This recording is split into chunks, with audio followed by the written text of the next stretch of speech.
আসসালামু আলাইকুম। এই ভিডিওতে আমি দেখাবো আপনি আপনার চার্জিং অ্যানিমেশন কিভাবে চেঞ্জ করবেন। স সো আমরা ১ম এ মোবাইলের সেটিং এ চলে যাব। আপনার ফোনের সেটিং এ যাবেন। সেটিং এ যাওয়ার পরে এখানে একটা অপশন দেখতে পাবেন যে ডায়নামিক ইফেক্ট। ডায়নামিক ইফেক্ট নামে অপশনটা আপনি ক্লিক করবেন। ক্লিক করার পরে একটা অপশন দেখতে পাচ্ছেন চার্জিং অ্যানিমেশন।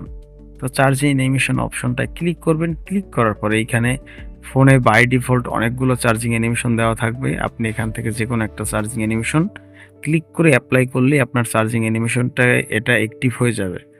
আ আমি এখানে দেখাচ্ছি যে অনেকগুলো চার্জিং অ্যানিমেশন কিন্তু আছে। আপনি জাস্ট অ্যাক্টিভ করলেই কিন্তু চার্জিং অ্যানিমেশন হিসেবে অ্যাক্টিভ হয়ে যাবে।